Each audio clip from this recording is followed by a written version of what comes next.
At the moment, the latest stats from Rba currently sitting at 330. Solid performer in a challenging market.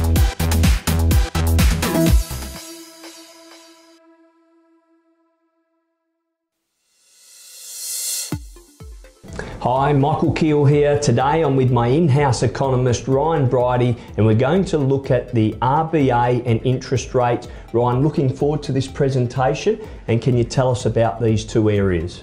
Okay, thanks Mike. When the RBA decides whether they want to raise or lower cash rates, they look at four basic measures. They look at the real GDP and they have a target of 3%. They look at the unemployment rate. They look at the inflation rate, and again they have a target of 2 to 3%, and they look at the value of the Australian dollar.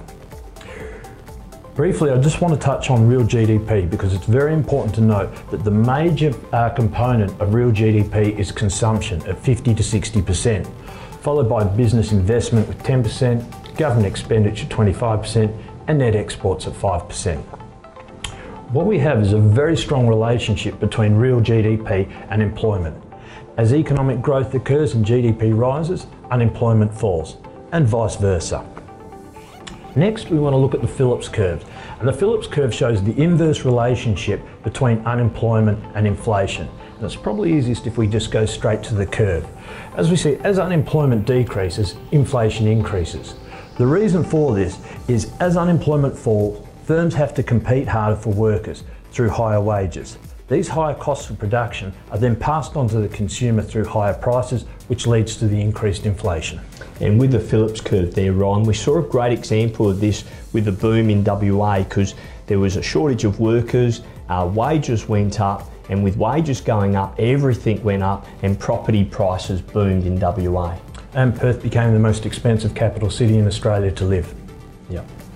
Okay. So if we're looking for circumstances where the RBA will raise rates, we can see that if real GDP goes above 3%, we're going to get a decrease in unemployment down towards that 4% natural unemployment rate.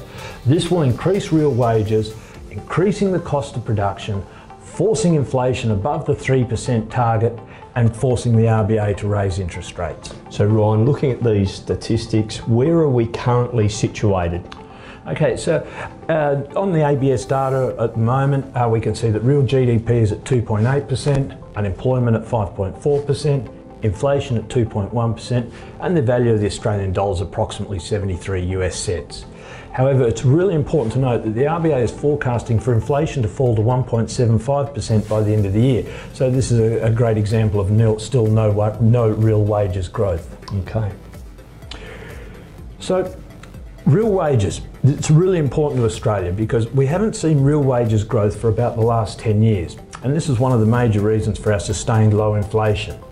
With real wages not growing, Australia is funding the growth of that consumption component of GDP through increased levels of debt.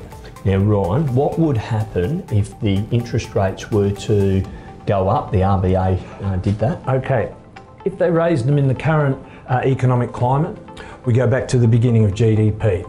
Consumption's the biggest driver of GDP, but we've been funding it through increased debt, not through real wage growth.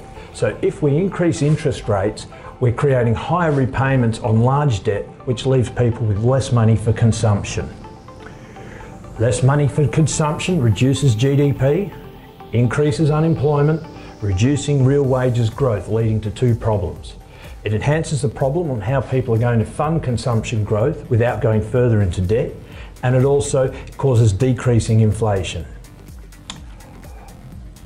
The RBA doesn't want inflation and will try to limit it. However, they're far more fearful of deflation, and they are fearful of it because it distorts economic decisions.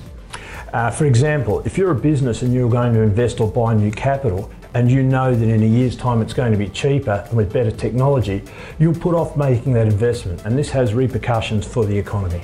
And what's the conclusion of all this information, Rob? Well, okay, until we see real wages growth to fund consumption growth and then a subsequent increase in inflation, the RBA cannot raise interest rates. And I'd just like to quote from their notes from their last minutes.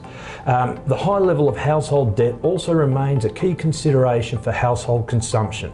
For example, a highly indebted household facing weaker growth in disposable income or wealth than they had expected may respond by reducing consumption.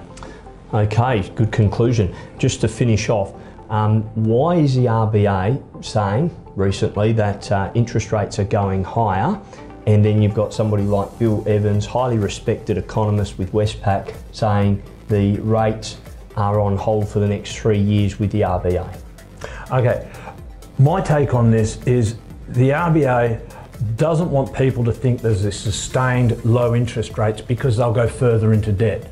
They don't want to raise interest rates because of the problems that we've just alluded to. But like I said, they don't want people going further into debt. Okay, fantastic, Ryan. We'll really appreciate your presentation today. It was very clear and concise. If you would like to receive our weekly e-newsletter, Ryan writes the articles, just email Michael@Michaelkeil.com and we'll send that through to you. And if you're thinking of buying or selling, feel free to call the Michaelkeil.com team on 1300 522 000. I hope you've enjoyed this presentation, and bye for now.